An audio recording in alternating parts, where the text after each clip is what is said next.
शैतान विश्वासियों का सबसे बड़ा शत्रु है। मसीह होने के नाते हमें सावधान रहना है कि हम एक आत्मिक युद्ध में हैं। अनदेखी परंतु वास्तविक शैतानी शक्तियों के साथ हमारा प्रतिदिन का संघर्ष चलते रहता है। दोस्तों, आज हम सीखेंगे शैतान किस चीज़ से डरता है। अगर आप भी जानना चाहते हैं तो मेरे साथ बने रहिए, मेरे वीडियो को अंत तक देखते रहिए। प्रेज द लॉर्ड, जय मसीह की। मैं हूँ सुनील और आप देख रहे हैं योर लाइफ चैनल। दोस्तों, यीशु मसीह ने जब बपतिस्मा लिया उसके बाद शैतान ने उसकी परीक्षा 40 दिन 40 रात तक करता रहा। शैतान यीशु मसीह से 3 परीक्षाएं लेता है और तीनों परीक्षा में शैतान पराजित होता है, यीशु मसीह की जीत होती है। अगर हम भी इस चीज़ को सीख जाएंगे, हम जान लेंगे तो शैतान हमसे पराजित होगा, शैतान हम पर कभी विजय नहीं होगा। तो आज हम जानेंगे शैतान किस चीज़ से डरता है। जब यीशु मसीह की परीक्षा होती है शैतान के द्वारा, तो पहला परीक्षा जैसे कि हम जानते हैं, शैतान ने यीशु मसीह को पत्थर की रोटियां बनाने को कहता है। यीशु मसीह वचन के द्वारा उसके इस परीक्षा का सामना करता है। और दूसरी परीक्षा, शैतान यीशु मसीह को बोलता है कि मंदिर के ऊपर से अपने आप को गिरा दे। और दूसरी परीक्षा में भी यीशु मसीह शैतान का सामना करता है परमेश्वर के वचन के द्वारा।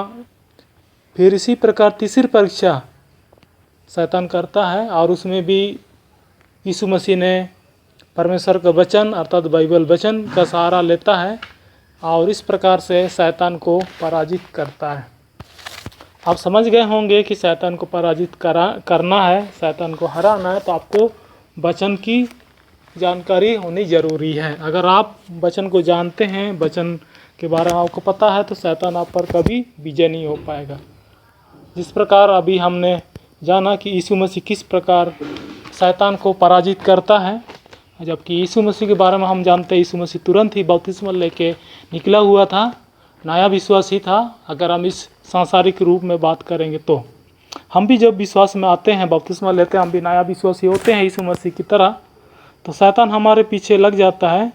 तो उसका सामना करने के लिए हमें परमेश्वर के वचन अर्थात बाइबल के वचन को जानना ज़रूरी है। अगर बाइबल के वचन को हम जानते हैं तो शैतान हमको कभी पराजित नहीं कर सकता है।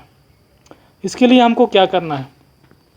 सबसे पहले हमें बाइबल के वचन का अध्ययन करना है और वचन को हमको कंठस्थ करना है, याद कर लेना है। याद करने का मतलब या कंठस्थ करने का मतलब ये है कि जब भी हमको ज़रूरत पड़े उस वचन को हम बोल सके या किसी को बता सके, या प्रार्थना के दौरान हम उन वचन को दोहरा सके। इस प्रकार याद करना है। और ऐसा ना हो कि जब हम याद करना चाहें हमको वचन ही याद नहीं आए। वचन याद करने का मतलब है आपको वचन याद होना चाहिए ताकि ज़रूरत पड़े तो आप उस वचन को यूज़ करके शैतान का सामना आप कर सकें। तो आप समझ गए होंगे कि शैतान पर किस प्रकार हमको विजयी होना है, शैतान को इस प्रकार पराजित करना है।